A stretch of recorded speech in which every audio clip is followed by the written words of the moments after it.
Oli mukulaba television ABS ekuwumuza ebirowoozo. Wabula weekend kantandike n'okwanjulira ate topic yaffe ey'olunaku olwaleero era ng'ekibuzo kyaffe kikwata ku bakyala. Ekibuzo kigamba nti lwaki abakyala b'ennaku zino bettanidde nnyo obwenzi mu Uganda yaffe?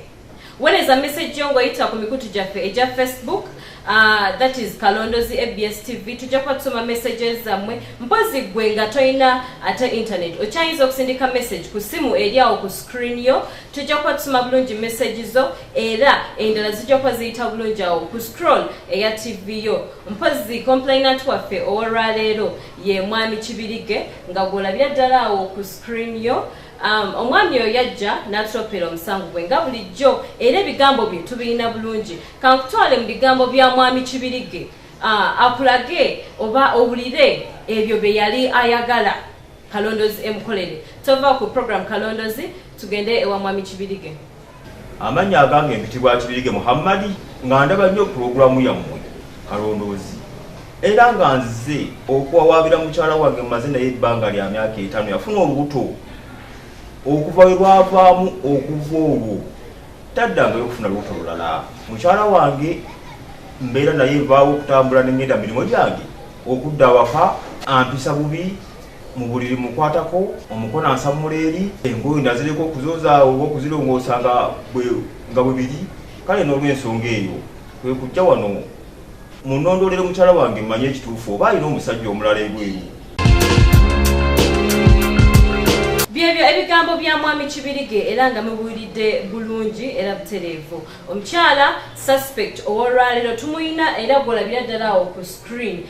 Omwami ono yeekengera mukyala we okubeera nga ayinayo abaami abalala bayagalako ebbali. Kankutwale mu investigations zaffe ezasookera ddala then ate bwe tukomawo nsome ku messages zammwe. Tova ku program Kalondozi katugende butereevu mu byava ewa mwami Kibirige. Mwami Mejo Sibyoti. Get a conyo. Yes. Can be fine. I'll live very okay. Kakati can get straight to the point. Ngechikuyisiza wano. Gwe mulimu gwaffe gwa tukwasa. Era ffe twagukola bulungi ogw'okulondola omukyala wo. Yes. Kakati bwe twatandika okukola omulimu twatandikira makaago nga bulijjo. Okay. Twatandika okulondola omukyala wo nga tuli mu makaago. Era buli kimu kye nafuna, buli kimba investigators kye baafuna kwekiri kuneeno. Era ngenda kusaba otunule wano bulungi. Okay? Ebintu bino obifune mu bulambulukufu bwabyo. Bwe twatandikira mu makaago, twalaba mukyala wo ng'ali ewaka. Ali mu kulongoosa nnyumba. Okay. Obiraba bulungi nnyo wano yali alongosaako wakaawe ali ku ntebe bwe yeetala mu nnyumba awo ng'omukyala yenna w'abeera ewaka. Ekitegera mukwano. Era mukyala wo yatandika bambi okukola emirimu gye n'ateeka obutambaala ku ntebe n'asiimula ennyumba n'emirimu emirala gyonna. Yakola bambi olunaku olwo emirimu nga tewali kirala kyonna kyakola nti kino kibi okuggyako okulongoosa ewakaawe. Era gwe olunaku olwo ku ssaawa ezo wali toliiwo, wali okedde genda kukola mirimu gyo. Era ye bw'atyo mukyala wo yakola kyateekeddwa okukola olunaku olwo. Era yeetala nnyo mu nnyumba awo. Yeetala nnyo bwadde ebweru n'ayingirako munda bw'akola emirimu emirala. Ffe buli kimu ekyahapeninganga mu makaago twakifuna. Buli kimu ekyakolebwanga mu makaago twakifuna. Ennaku ezaddirira awo nga tukola investigations zaffe mu makaago, mukyala woono twamufuna olunaku olwo nga yeebase mu ntebe. Era waaliwo omuntu omu eyakonkona ku mulyango. bw'atyo n'asituka n'agenda alabe ani oyo. Era twalengera omukyala ono nga bamuyingizizza mu nnyumba. Oli mukyala mukulukulu. Omukyala ono omumanyi bulungi. Omwetegereza bulungi. Omukyala oyo nazaala wangu oyo. Omulaba bulungi. Oyo omukyala oyo nazaala wangu oyo. Yazaala mukyala wo. Yazaala mukyala wange. Kaakati omukyala ono yajja makaago olunaku olwo. Oba ojjukira bulungi yajja n'abakyalirako ko. Bino mbikulaga omanye nti buli kimu kye wakolanga mu nnyumba yo twabifuna.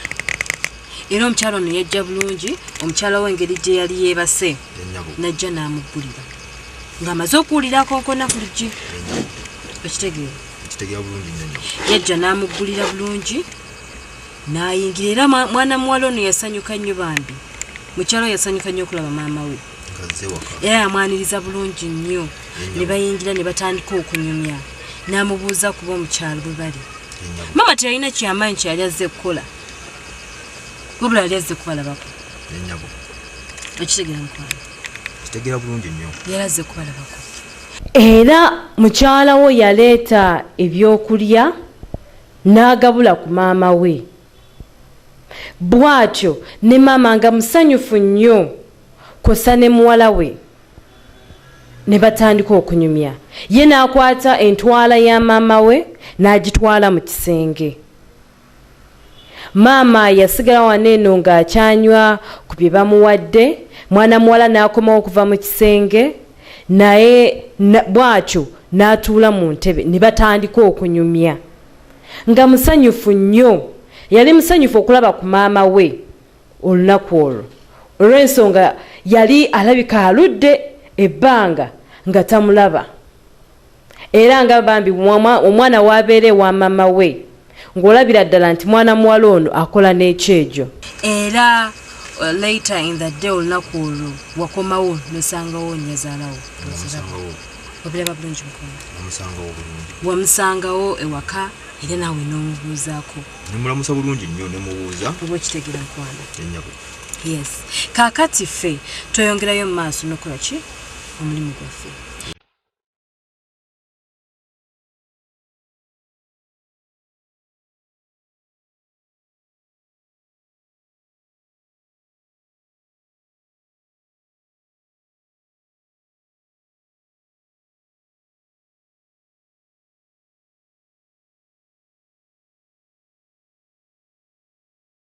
Era maama wo oluvannyuma ennyo gwe twandiise nnyazaalawo yakwata ekkubo n'akola ki n'abasiibula ng'amaze okubalabako n'agenda ye n'avaawo.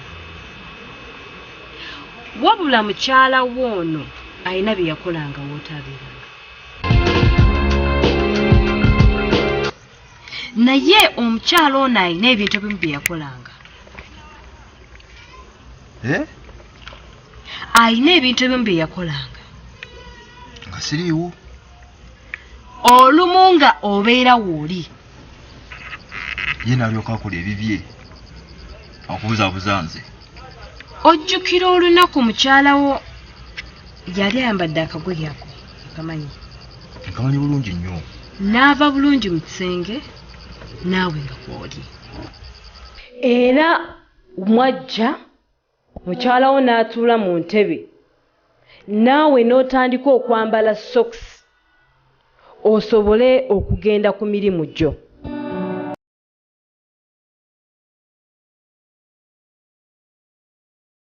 Wa muganda we. Era bw'atyo bwe yansiibula. Yali agenda wa muganda we n'okwata ne ssente n'ozimuweza transport. Nazimuwa bulungi nnyo ssente ezo. Zimutwala. N'omuwa bulungi ssente za transport. Tunula wano saawa. Wamuwa ssente za transport n'akwata ekkubo n'akwaki n'agenda. Bw'atyo mwana muwala ono yafuluma ennyumba n'ayambala engatto ezaali ku mulyango nga yeetegekera olugendo lwe. Naawe bw'otyo wajja n'ofulumayo ng'omukwatiddeko ensawo era naawe wayambala engatto nga kiraga nti either omuwerekera oba naawe wali ogenda ku mirimu mirala era bw'otyo ojja ebisumuluzo mu nsawo n'oggulawo kufulu osobole okuggalawo ennyumba yo. Mukyala wo ng'alagira ddala nti agenda mu kyalo lwa nsonga yali akutte ne kago oba gye twandiise ntwala bag eyalimu engoye ze z'anaasobola okukozesa ng'atuuse mu kyalo gye yali agambye. Era bw'otyo wasibawo bulungi ennyumba nga we munyumya mu mbeera ennungi etalina buzibu wadde.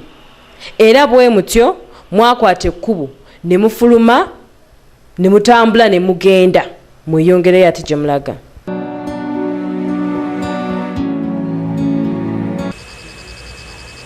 Kaakati Saalongo nga sinnagenda maaso njagala nziremu nkubuuza ogwokubiri. Oli ready okufeesinga amazima ge wali onoonya? Yennyabo. Oli ready? Yennyabo. Kaakati nno mukyala woono yali mulimba nnyo ng'era akulimba enfunda nnyingi. Olunaku olwo yagamba nti agenda kulaba sister we. Yennyabo. Twamufollowinga ku booda gye yaliko naye ng'ate ekyewuunyisa direction mwana muwala ono gye yali atwala yali teraga kintu kyonna nti agenda mu kyalo. Mwana muwala ono yali mu kibuga wano Kampala era ffe ekyo kyatuwaliriza okugenda mu maaso okufollowinga omwana ono omuwala. Twamufollowinga okutuusa buli wamu gye yali agenda era okukizuula ng'akulimbye nti agenda wa sister we. wabula alina amaka agamu ge yatuukiramu. Yennyabo. Ffe ne tulowooza ge maka ga sister we ge yagambye. Yennyabo. Naye ate bw'otunula wano obulungi booda yamuleeta n'atuuka ku gate n'akonkona bulungi n'ayingira.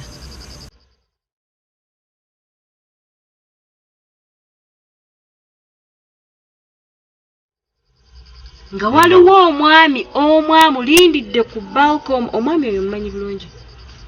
Ono Oyo mwami simumanyi. omwami ono yali alindiridde mukyala wo. Wabula ffe twasooka kulowooza nti bawa sister we. Yennyabo. Okiwulira? Naye ate bwe baatuuka omukyala ono bwe yatuuka ku balcony hugs yawa omwami oyo nga teziyinza kuba nti ono mulamu we wabula yali mwagalwako. Kansubire mu nyumiro wa programu yammwe Kalondozi mulabye wa gye twatandikidde ne sofa we twakatuuka. Omukyala mulabye obuze bwakola nti olumu actually sinalumu wabula ebiseera ebisinga yalimbanga bawe nti ngenze wa maama olumu nga mugamba ngenze wa sister olumu nga mugamba ngenze mu mikwano gyange naye ng'ati aba agenze kulaba mwami oyo. Omukyala ono yatuuka n'ekiseera okubeera nga afumba mu mali abiri. Bw'avaako ewa bbaawe gwe bamanye ewaka n'addako ewooli omusiguze oba gw'ayendako. Kati mulaba n'omulamwa gwaffe we guva okubeera nti abakyala b'ennaku zino ku lwaki betanidde nnyo obwenzi ate nga bajjajjaffe tebakikolanga ab'edda. Kansomeyo messages bbiri zokka oba kale kansome messages 3 then awo ngendeko mu short break nkomewo mbaleetera investigations zaffe endala. Posi ngono ye Masiga Tony yagamba the cause of all that is unfaithfulness in both parties. Bwenkizako mu Luganda yabadde ategeeza nti omukyala n'omwami tebakyesigaŋŋana. Kyova olaba kati abakyala b'ennaku zino benda nnyo naye ate obukyesigaŋŋana kuba tebukutumye kugenda kwenda. Then awo Masiga nze sikkiriziganya naawe. Mpozi ono ye Rachel Reza yagamba ebiseera ebisinga abasajja be babireeta.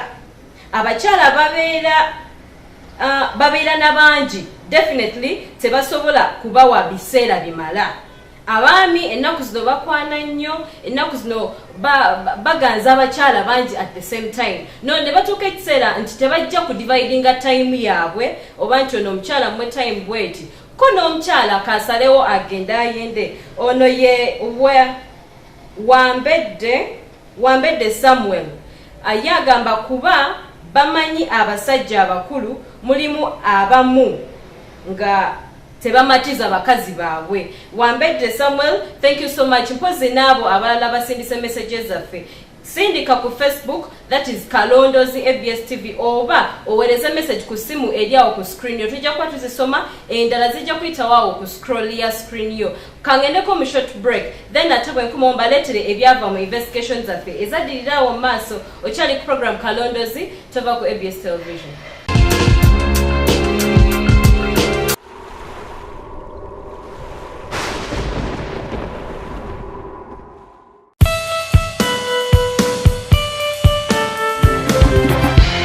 Oli mukulaba Television ABS ekuwumuza ebirowoozo.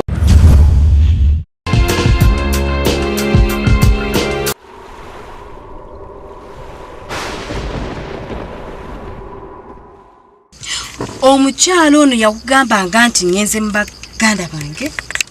Olumu nga akugamba nti ngenze wa maama oba mu mikwano gyange. Naye nga azze okusisenkana mwami ono.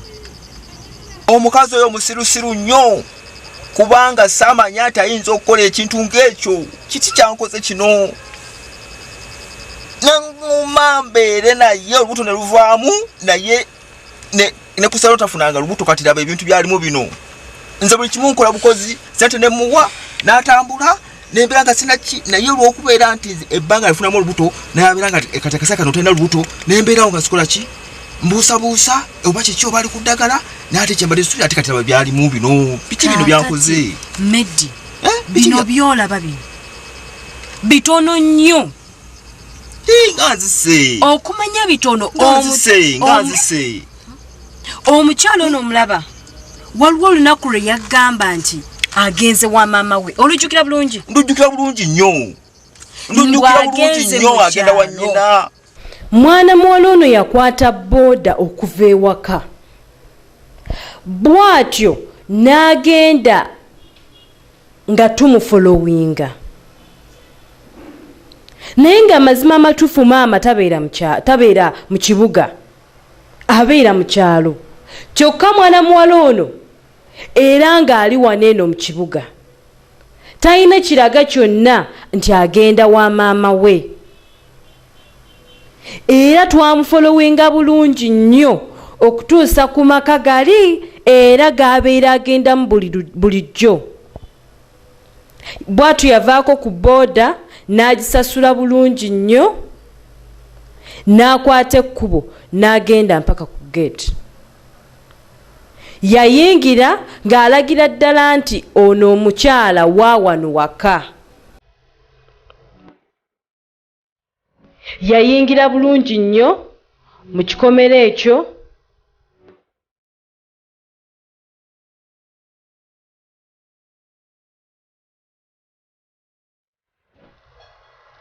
era bw'atyo n'aggalawo gate nga ye mwami y'omu amulindirira bulijjo. Bwe batyo ne bayingira mu nnyumba n'omwami ono ng'amaze okugamba nti agenze wa maama. Lwaki akoze bw'atyo kyembadde suna tayinza okukinkola? Kati nno yakikoze Saalongo. Olw'okuba twali tumaze akabanga nga tugoberera omukyalo ono mu maka ago, twasobola okufuna access y'akuuma kaffe okubeera nga kayingira nga kalaba buli kimu ekyali mu maka ago. Era mwana muwala ono kwolwo olunaku bye baakola byonna twabifuna bulungi, bye byatuleetera n'okukakasa nti balina enkolagana ey'enjawulo n'omwami ono. Era bw'atyo mwana muwala yagenda mu kiyungu ng'alese omwami we mu ddiiro. Bw'atyo yakwata essimu ye n'abaako ne baayugira nabo. Yamalirako ddala akabanga ng'ayogerera ku ssimu eno ng'olwo mwana muwala ali eri mu kiyungu alina by'ategeka. Era ebyakolebwa olunaku olwo tubirina bulungi nnyo. Olaba nti omukyalo ono ye teyagenda mu kyalo yetuuka butuusi kweno ennyumba. Ndowooza omulaba. Mulaba bulungi nnyo, mulabira ddala kale mpuliranga obulamu bwange bugenderedde olw'omukazi ono. Nyumba era ebbanga lyamalayo nga gavumenti agenze mu kyalo yaliwo ono omwami ng'ali wano yeebase ng'ali mu Kampala. Sente zange nkutte muwadde ali mu bibye. Kiki kino? Abantu bano baatandika laavu yaabwe bulungi nnyo. Omukyala bwe yava mu kiyungu ayina bye yaleetera omwami mu ddiiro ebyokunywa, era ne batandika omukwano gwabwe awo mu ddiiro we baagutandikira. Beetuulanga nako nga bakola ebikolwa ebiragira ddala nti abantu bano baagalana. Era oluvannyuma ennyo bwe batyo bakwata ekkubo ne bagenda mu kisenge.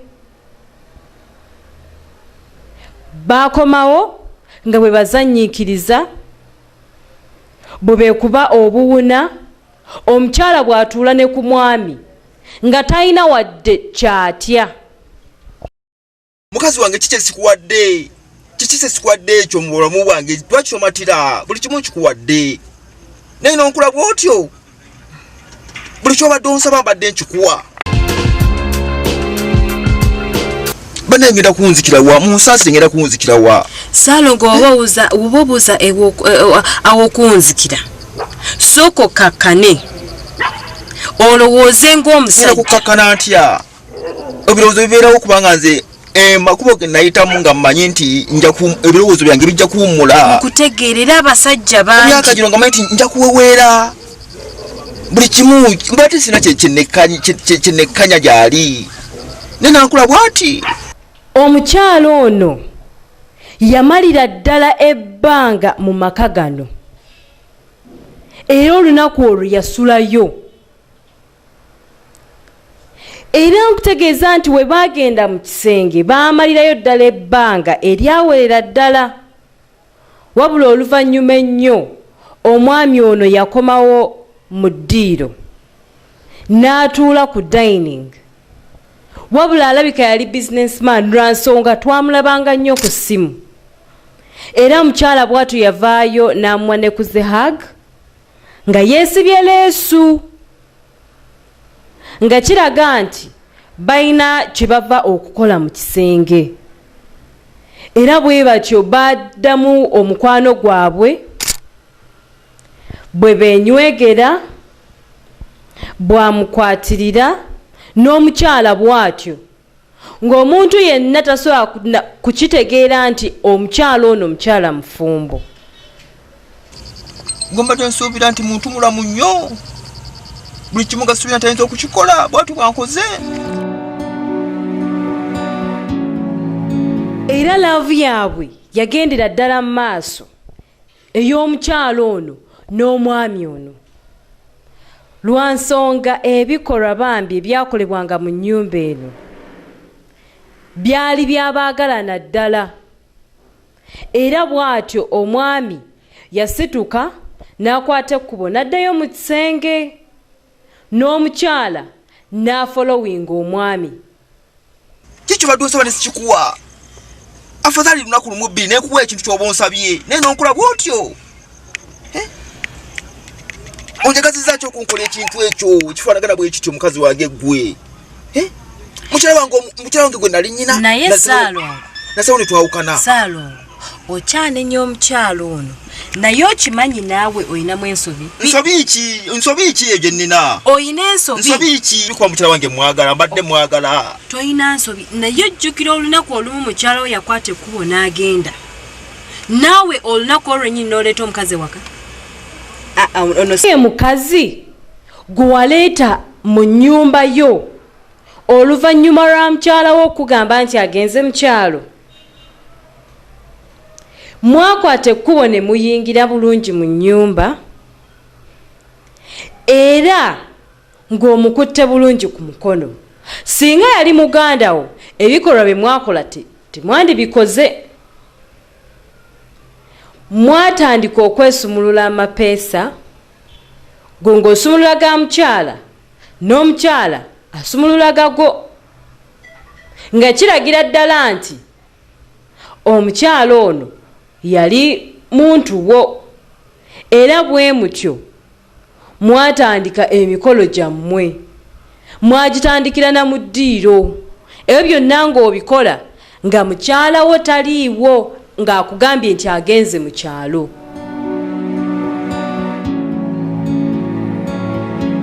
Oyo si mukazi gwe wali tewaka. Omukazi oyo gwolaba ebbanga lyemmaze naye emyezi 3 nga n'omukwatako yavunika yekola atya naye ono wobeera gwe. Mwatandika okwenywegera n'omukyala ono bwa simanyi naye nga bambi ekyo ate kye wakola kyali kifu, lwa nsonga waleeta omukyala mu nnyumba ya mukazi wo, ate mukazi wo nga taliiwo, gwe n'oleeta omukazi omulala.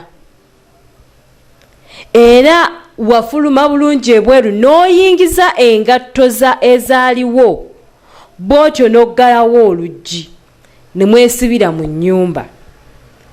Era wakomawo bulungi nnyo ew'omukyala ono ne mutandikira w'obadde okomye, era oluvannyuma ennyo wamukwata n'omutwala mu kisenge. Era gwe omukazi mazima gennyini emyezi 3 n'omukwatako akusindika eri yevuunika bwevunisi emyezi 3 n'obeera gwe owulira otya? Gw'owulira otya mazima nti omukyala ono wandimututte wano wabula n'otamuleeta mu maka go.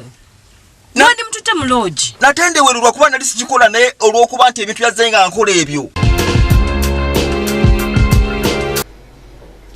Bw'oba olina okubuusabuusa mu programu yaffe Kalondozi nti ebintu bino si bituufu, leeta buleesi muntu wo gw'oyagala okumanya biki byakola, wajja okutegeera nti ebintu bino bituufu. Nafunye call okuva mu London, omwami omu n'aŋŋamba nti yambuuziza actually, namubuuza naye ebintu bino bituufu, ne mugamba ssebo ebintu bino bituufu.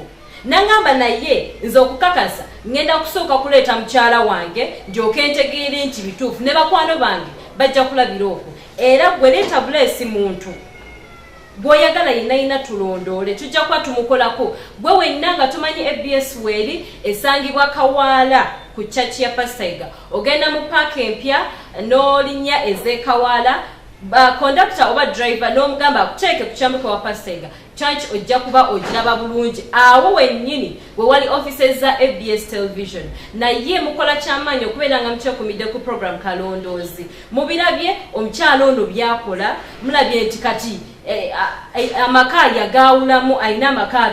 Abasajja b'ennaku zino babadde babeera n'amaka 2 nga tekikola mawulire, naye kati omukyala ono yalina amaka 2.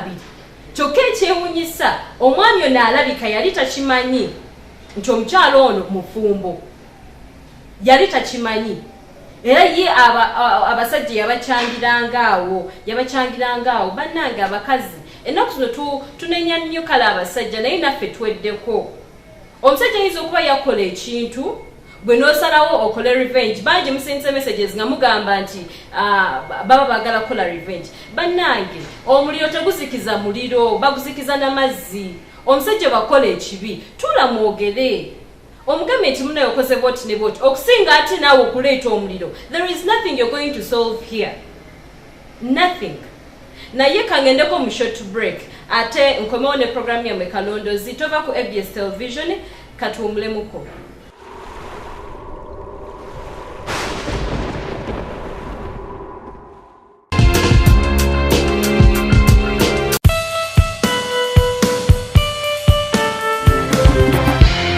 Oli mukulaba television ABS.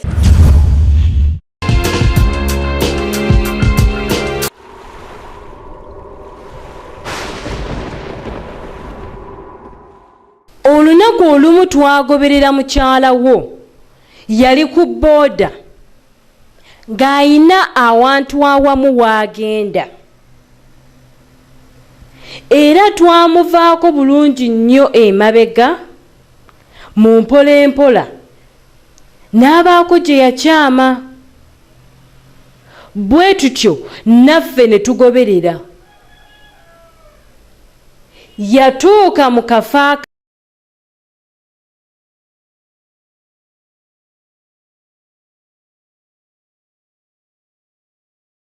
Gardens. Era yavaako bulungi ku booda n'agisasula. Bw'atyo n'alindirira omuntu gwe yali azze okulaba oba okusisinkana, okukizuula nga ye mwami oli mu maka gy'abadde agenda. Era bwe batyo baatambula mpola mpola okutuusa mu Gardens kwe balina okutuula, nga beekutte n'okwekwata, tebalinaamu kasonyi wadde. Omukyala ono nga talinaamu kasonyi kagamba nti bannange ndi mukyala mufumbo. Era bwe batyo baatuula mu Gardens okumala akabanga. Waita najja n'abasaavinga bulungi nnyo, nga bo bwe banyumya, bwe bali mu laavu yaabwe. Ng'abalaba tasuubirizaamu wadde nti omukyala ono mufumbo.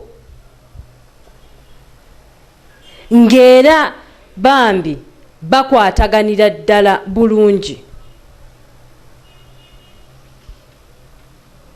Baayimukamu n'okuyimuka we baali batudde, ne batambulatambulamuko mu Gardens omwo, ng'omukwano gwe balina muyitirivu. Era baayimiriramu bwe batambula mu Gardens omwo okubala akabanga.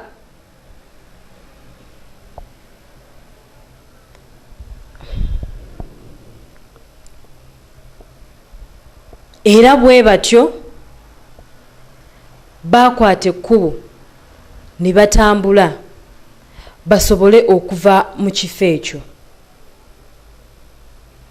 Wabula ffe twasigalawo ng'era buli kimu tukiraba, nga buli wamu we badda tubagoberera. Era bwe batyo ne bakwata ekkubo ne batambula ne bavaawo.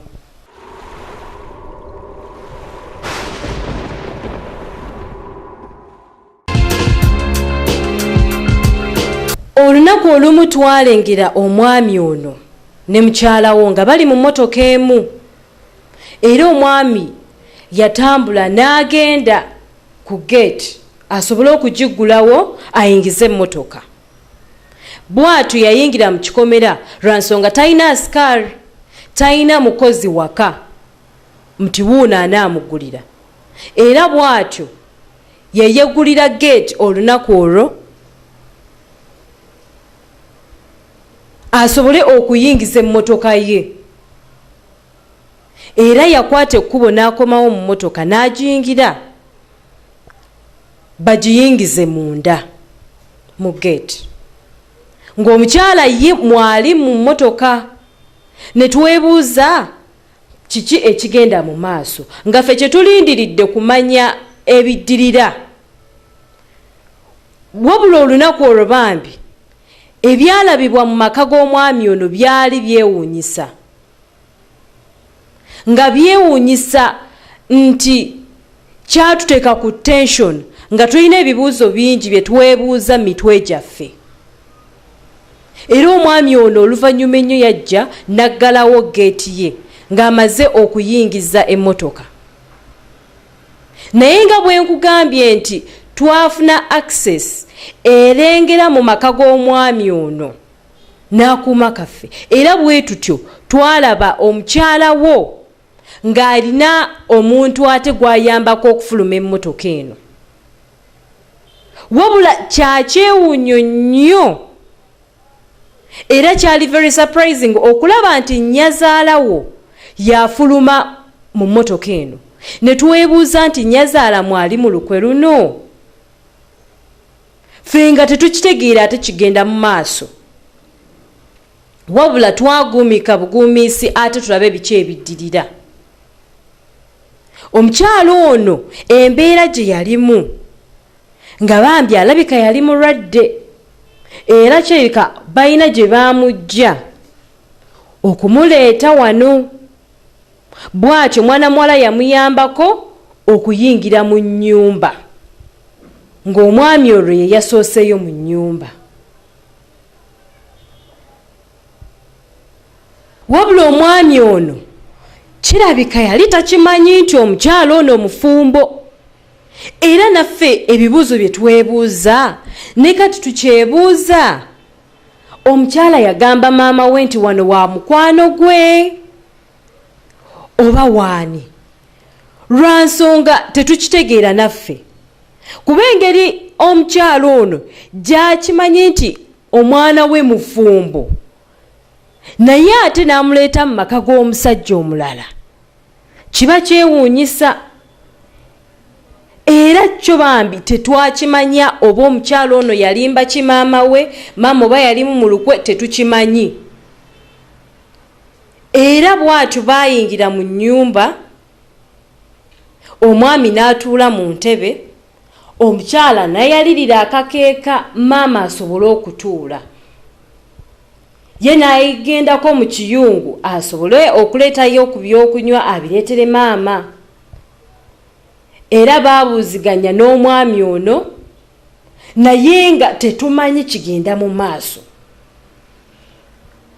Omukyala tetumanyi kiki yagamba maama okutuuka omukonvinsinga okuleeta maama we mu maka g'omwami ono.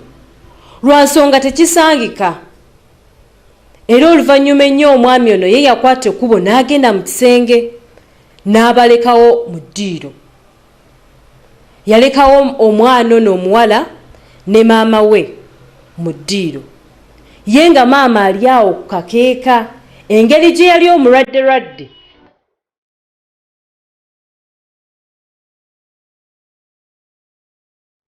Mukazi n'omukwatako neevuunika nakuba omugongo n'akusamula uli akoze bubi nnyo. I know akoze bubi. Ankoze bubi. Naye nagambye soko kakane. Liba nangu mukazi ono.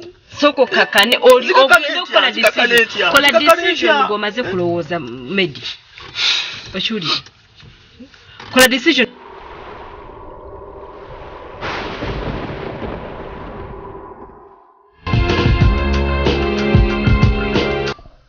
Olunaku olumu twagoberera mukyala wo naye bwali budde bwa kiro. Twasobola okumugoberera okutuusa mu restaurant emu gye yali azze okusisinkana omwami we. Era ye omwami yali yalindiridde dda okumala akabanga. Era twamulengera bulungi ng'atumya buli kimu ekyokulya ng'alindirira omukyala ajje. Wabula omukyala yalwayokko olunaku olwo era bw'atyo oluvannyuma ennyo yajja n'amusisinkana. Yali amutumizza ka juice era bwe batyo baatandika okunyumya. Baatandika emboozi yaabwe ng'omukyala musanyufu nga naye kiraga nti ava waka. Yali ava wuwo. Baali tebali bonna. Era nga omukyala ono oba omwami yali amufudde na mwami we waddala wa waka.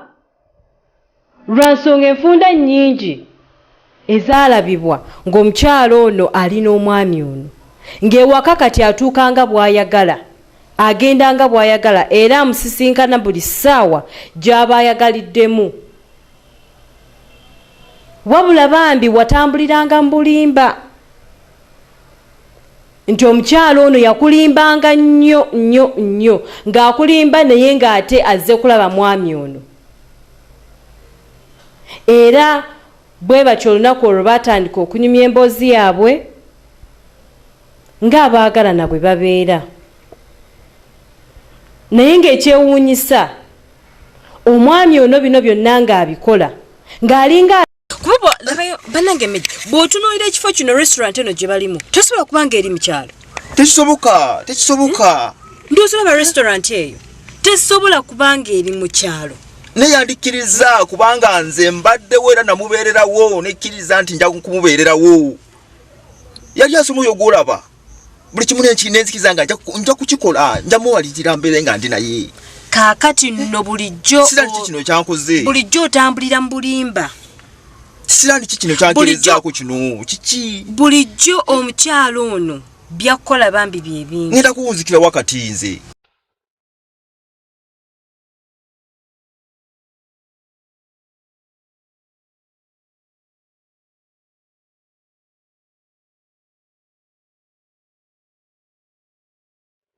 Baabeerawo okumala akabanga mu restaurant era bwe baamaliriza okulya ne bafuluma ne bagenda.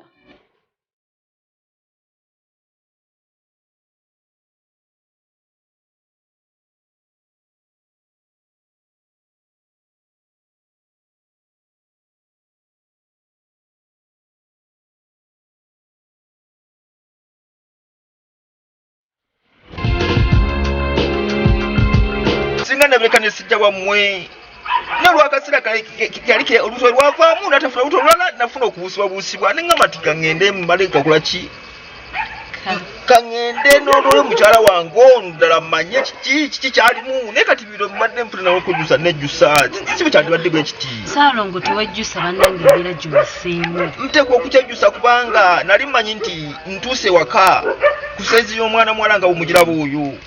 Nesoza nti yali antegerako byange kiki bino byankoze. Byandinkoze bwati. Kaakati nno okyali ku ebyo. Teyandinkoze bwati. Maybe okyali ku ebyo. Omanyi mukyala wo gy'ali? Kati kusawo no simanyi sijaga nti baali wano simanyidde ddala era kati simanyi.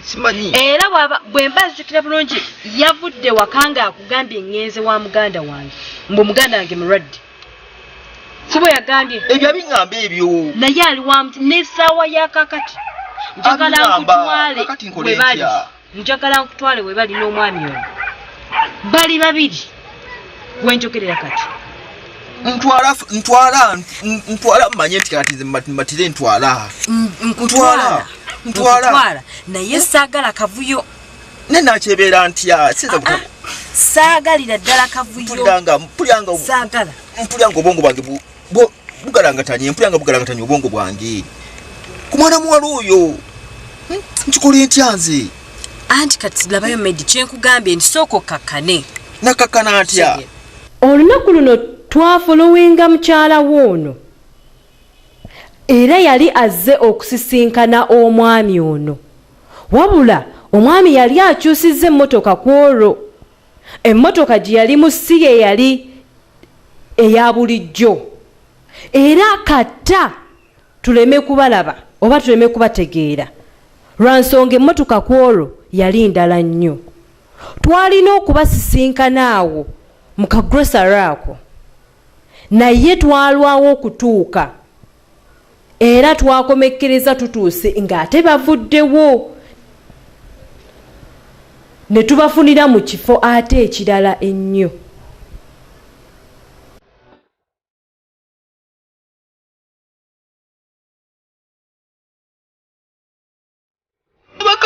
Abakazi bannange abakazi kiki kino abakazi bannange nkoyo abakazi. Banange complainant waffe owa wiiki eno ye yatusoberera ddala nti yajja n'aloopa ng'ayagala tulondoole mukyala we. Mukyala we bw'aba ayenda eri naye ng'ayingiza mulabye paati eyo omwami ono we yayingiriza omukyala omulala. Ne tuweebuuza kati awo nenyeza ddala omukazi okwenda kubanga naawe kennyini oba oyenda. Omukyala bw'avaawo nga naye akola ki? Ayingiza. Naye mulabe gye biggweredde. Ate ekirala ekyatusobera nti maama baamutwalako n'ew'omwami oli. Naye nga kiraga ye maama yali talina kyamanyi. Oba muwala we yamulimba kinze naawe simanyi. Naye nga tumulabe baamutwalayokko ew'omwami oli. mbebaza mwenna abasindise messages kansoma endala bbiri then ate toyongerayo maaso ono ye ng'agamba ye Nova Jamil yagamba abakyala abamu bendala ssente ate abalala kwesasuza banange ssente zijja ne ziggwaawo olwaleero ojja kuba n'ekikumi enkyanga tokiyina okitegera mukwano ate bakazi ennaku zino twekolera bannange tumanyi okwekolera kati gujja kulowooza nti abasajja be banaakuwa ssente onookomawa kyobulaba kati ate n'endwadde nnyingi sirimu yaji kyobulaba kati mungi nnyo olw'ekintu ekyo bannange ate nze ekyessente olw'okuba omwami wange talina ssente nengera n'ennyenda sikiwagira era Jamil abakyala nedda then ono nga ye Lutaya Moses Lutaya yagamba tebamanyi kye baagala at one point zikiriziganya ne Lutaya nti abakazi b'ennaku zo tetumanyi kye twagala ofuna omuntu ng'akulabirira bulungi akwagala bulungi gw'ate n'okwate kuwona ogende wooli awo mba sikutegedde naye bakwano neeyanziza nnyo mwenna abasindise messages mwenna mbebaliza ddala mpozi ng'ono agamba ye Isa mva London agamba abakyala abamu baba bakola revenge kyo nayogiddeko nti bannange omuliro teguzikiza muliro omuliro gwaka guzikize na mazzi omwami bw'ayenda just cool down and sit home olabirira abaana bo naye ate gwe naye bw'osalawo n'oyenda eyo gye kwakulaga radde n'ogaleeta ate mu family n'ogenda okufa ng'obwana bwo bukyali buto nga tebulina abantu b'ennaku zino twakoowa tetukyagala kulabirira batali baffe so bannange tukole bye tukola byonna nga tusoose kulowooza ku famire zaffe bwenkola kino bantu bameka bagenda okubeera involved into repercussion webanga mbi bameka bagenda okubeera involved katoyengeyo maaso ne programu effe Kalondozi tumanye byaggweerawa ne mwami Kibirige Muhammad kwesa ne mukyala we okyali ku programu Kalondozi katulabye gye byaggweera.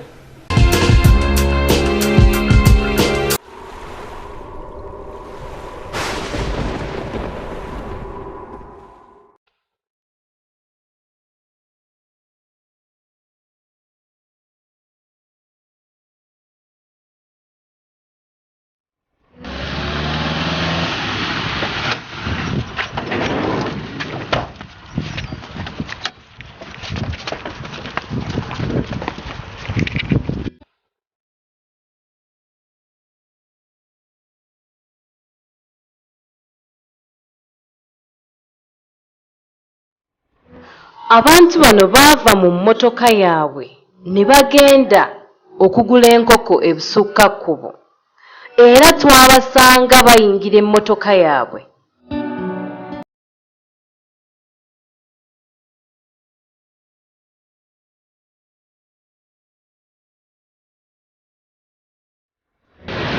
Ati bw'eri waligenda kudduka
Mukola kyamaanyi okubanga mukyakumidde ku ABS television program yammwe Kalondozi era mbeebaza mwenna abatudde ne mulindirira program eno ne mugiraba okuva gyetandikira mpaka gyeggwera. Thank you so much, I appreciate yeyo program yaffe mulabe gye byaggwera omwami ono wabula though violence yaliwo omwami ye kye yakola kyali kibi okubeera nga ayasa emmotoka yooli bambi ono omwami alabika kati yali involved in this yali green kuki ekyali kigenda mu maaso era nze omusango nja guteeka eri omukyalo ono nti teyagamba mwami oli nti oba nina omusajja waka nti oba ndi mufumbo omusango gye nzija okuguteeka naye bannange njaga okubiriza abakyala tweddeko abakyala twecheckinga empisa zaffe omukyala ono mulabe byatuuseeko amaka ge eri gafudde kyokka neno gy'abadde ayendera nayo bifudde wakati simanyi wajje bagenda kukoma simanyi kikyagenda kuzzaako abasindise messages ku mulamwa gwaffe ogw'abakyala nti kulwaki abakyala b'ennaku zino bettanira nnyo obwenzi mwebale nnyo mwebalire ddala kansomeyo endala ezigenda okugala programu yaffe nga ono ye Brian Dibya. Brian yagamba nti abakazi balina akasagazi okay abakazi balina akasagazi then ono nagamba nti anti abasajja balina abakazi bangi kale tobanenya nga ye kitavujja Moses nze sijja kukiriziganya naawe kyabutonde omukazi talina kwenda when you commit yourself nti kati nstekinze kwona omwami to an extent nti ogenda mu bufumbo obeera weecommitting ebyokwagala ate you know kati biba bikusaidia abasajja ddala ffe abasiraamu omusiraamu omusajja akkirizibwa okwagala abasajja abakazi bonna so long as asobola okuba maintaininga naye abakazi tekikkirizibwa era ekyo kyali kikyamu nnyo kantumire ku balabi abalungi aba ABS television aba program Kalondozi okuva e London okuva e Sweden okuva e Libya kata mu Uganda yaffe eno East Africa yonna kwasane Africa anti mukola kyamaanyi aba balabira program Kalondozi ku YouTube. Thank you so much. Jagala okutumira ku mukwano gwange ali Dubai eyo nga ye Bad B alaba program Kalondozi ku YouTube. Thank you so much. Mpozi ne editor wange Ranks era yabadde cameraman wange olunaku olwaleero Tata Shakul. Sijja kulabira abatuyambako ku camera ye Hatip kukozane David ntomuli mwe mukola bandi gwa muwendo nnyo era nsiima nnyo kamba sebulire wano gwe wenna amisize program eno jiddemu ku Lwokuna ssaawa 4 ez'ekiro ojja kuba ofuna bulungi nnyo ebibaddewo olunaku olwaleero kankusibule mukwano era nga nkugamba nti sula bulungi linira program ate ezijja mu maaso awo.